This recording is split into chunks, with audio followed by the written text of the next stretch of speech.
Idag ska jag berätta hur man räknar procent med en ökning. Avsnittet heter Hur stor är delen? Så har vi då ett exempel här. Jesper var 13 år, så var han 160 cm lång. När han var 14 år hade längden ökat med 4%. Man kan räkna ut hans nya längd på 2 olika sätt. Det första sättet som vi kan räkna på, det är att vi tar att 1% av 160 cm är lika med 1,6 cm. Och då är 4% lika med 1,6 gånger 4. Och det blir lika med 6,4 cm. Då blir hans nya längd 160 plus 6,4. Och det blir då 172,4 cm. Men det finns även ett annat sätt man kan räkna ut detta på. Jag sa att vi sätter upp den här uppe. Och så ska jag visa det andra sättet som man kan räkna på också. Alternativ 2 då. Det är att 4% i decimaltal är detsamma som 0,04. Och istället så kan man multiplicera 160 med 0,04. Så räknar vi ut vad 4% är. Och 160 gånger 0,04, det blir 6,4 cm. Och då blir den nya längden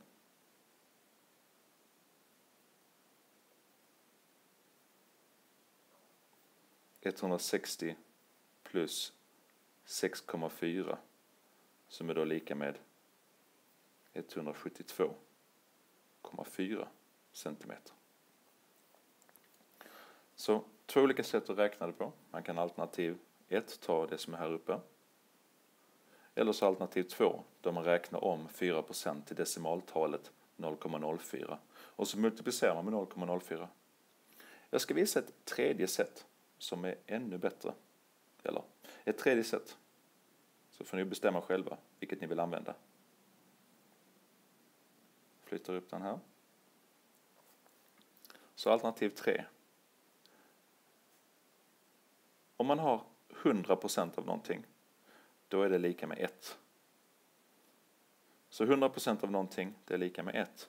Men om man har 4% ökning, då kan man ta någonting som kallas för förändringsfaktor.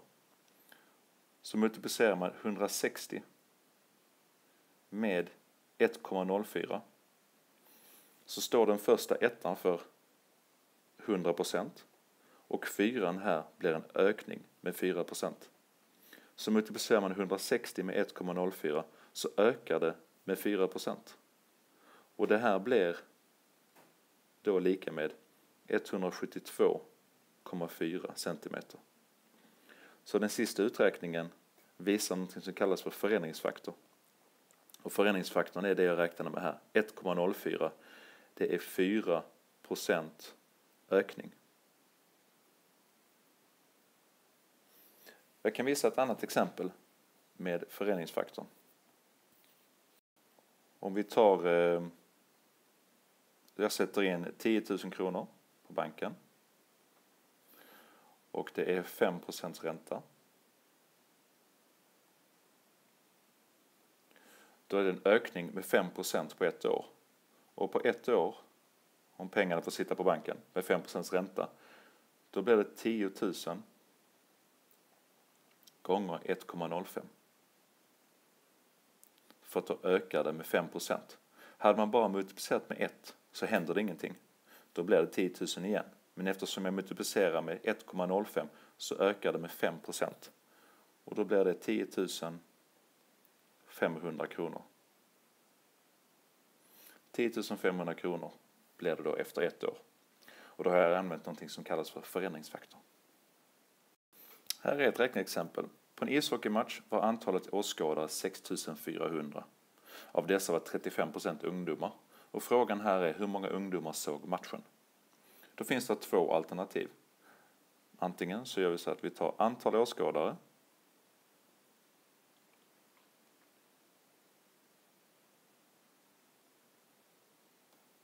Antal åskådare var 6400.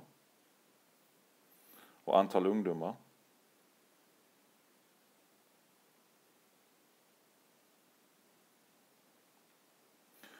Då tar jag 1% av 6400.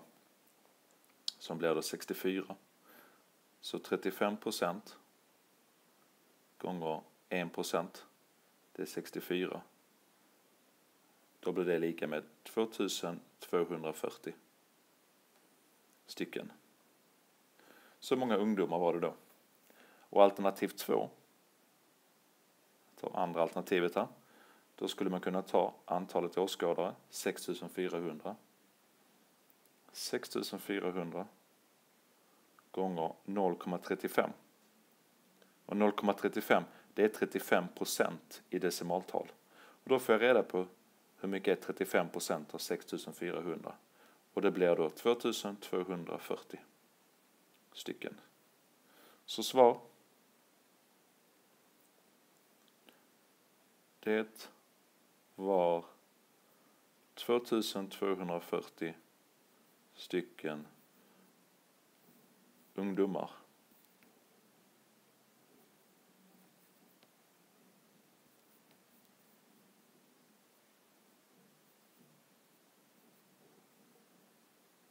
Så 2240 ungdomar. Jag tar ett exempel till. Här är ett exempel till. Vi har en väska som kostar 980 kronor. Och så står det att priset på väskan sänks med 35%. Vad blir det nya priset? Vi kan räkna på lite olika sätt. Exempel 1 är att vi gör så här. Pris från början.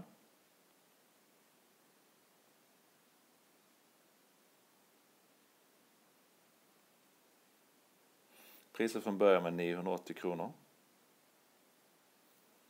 Och sänkning. Hur mycket priset sänks. Då får jag helt enkelt ta 35 för 35% gånger 1% av 980 och det är 9,8. Och det blir lika med 343 kronor. Och sen nytt pris.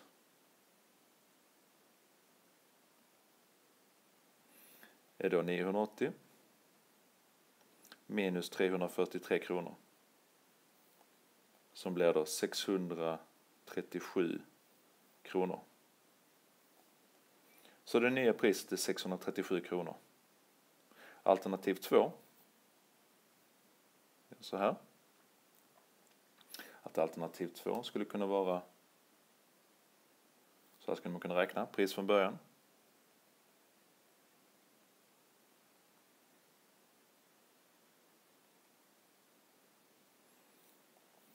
Är lika med 980 kronor. Och så sänkning. Så tar man istället 0,35 som är 35% i decimalform. Gånger 980. Och det blir lika med 343 kronor. Och nytt pris.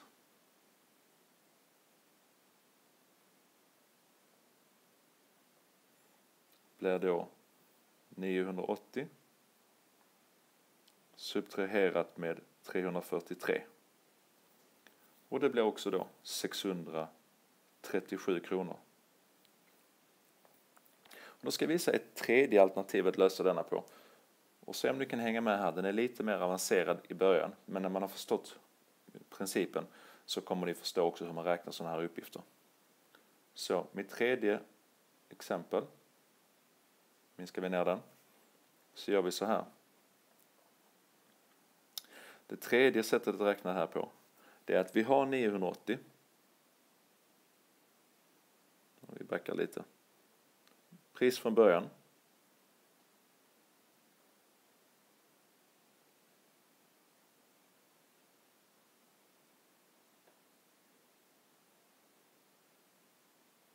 är 980 kronor. Och så är det 35% rabatt. Det betyder att man ska betala 65%.